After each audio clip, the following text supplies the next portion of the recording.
महाभारत ग्रंथ में कहीं ऐसी मायावी चीजें हैं जिसे कोई महान पुरुष भी एक शब्द में नहीं बयान नहीं कर पाए।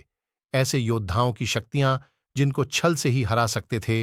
हम बात कर रहे हैं कर्ण और भीष्म की, जिन्हें मृत्यु देना किसी भी देवता के बस में नहीं था। उन्हें स्वयं श्री कृष्ण ने छल से मारा था। तो आइए संक्षेप में जानते हैं कैसे हुआ कर्ण और भीष्म का भीषण युद्ध। जब पांडव लाक्षागृह से बचकर पुनः हस्तिनापुर प्रस्थान कर रहे थे, तो उसी समय उसी भीष्म, आचार्य द्रोण पांडवों का स्वागत करने के लिए आदेश मांगते हैं। तभी दुर्योधन महाराज की तरफ से मना कर देता है।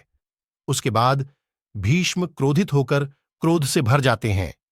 तभी भीष्म क्रोध में कहते हैं, है किसी में साहस जो मेरा प्रतिकार कर सकें? तभी यह सुनकर सबकी आवाज शांत हो जाती है, क्योंकि भीष्म का सामना करने का सामर्थ्य किस्से में भी नहीं था।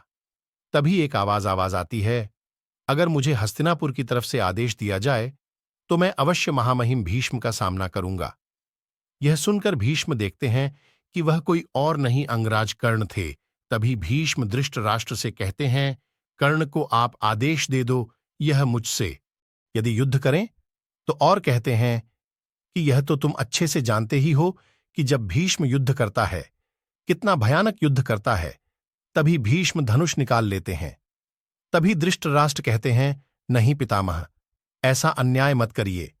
परंतु शकुनी मामा अपना दिमाग लगाते हैं और कहते हैं, नहीं महाराज, क्या आपको महामहिम भीष्म के बल पर निसंदेह है? अगर संदेह है तो आप युद्ध के लिए मना करो, और यदि आपको लगता है आपके पिता महा में इतना सामर्थ्य है तो आप इस युद्ध को होने दीजिए। तभी धृतराष्ट्र कहते हैं, आपको जैसा ठीक लगे। तभी भीष्म कर्ण को युद्ध क्षेत्र में आने के लिए आदेश देते हैं। यह सुनकर दुर्योधन मामा शकुनी से कहता है, मामा श्री, आपने यह क्या मूर्खता की? तभी शकुनी कहता है, पुत्र दुर्योधन, तुम्हें पता नहीं ही है, आज झांत हो जाएगा इसको अपने पक्ष में रखना चाहिए या नहीं।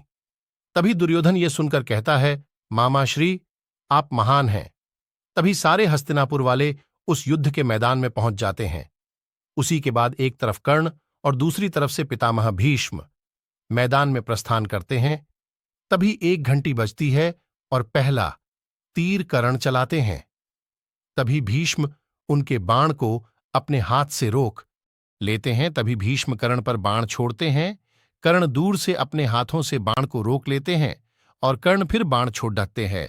तो फिर से भीष्म उसको रोक लेते हैं और तभी भीष्म अपना बाण कर्ण की तरफ छोड़ते हैं, और जैसे ही कर्ण से टकराने वाला होता है तभी कर्ण का कवच आ जाता है और तीर टूट जाता है।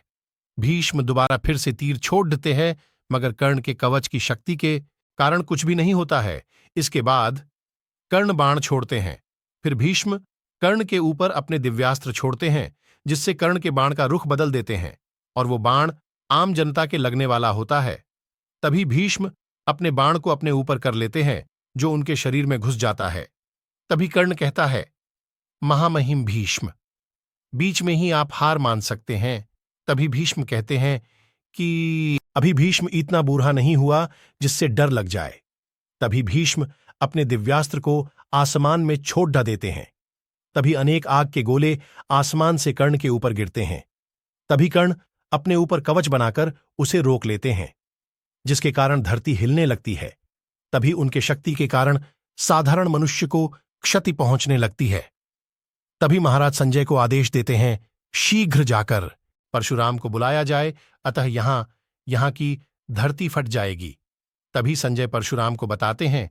तो यह बात सुनकर परशुराम कहते हैं कि जब भी ऐसे दोनों प्रबल योद्धा एक दूसरे से टकराते हैं तो धरती पे भूचाल आ जाएगा, और जैसे ही दोनों के बाण टकराने वाले होते हैं तभी परशुराम जी उनको अपने परसे से रोक लेते हैं, और तभी दोनों परशुराम को प्रणाम करते हैं। और परशुराम कहते हैं, तुम ये क्या कर रहे हो?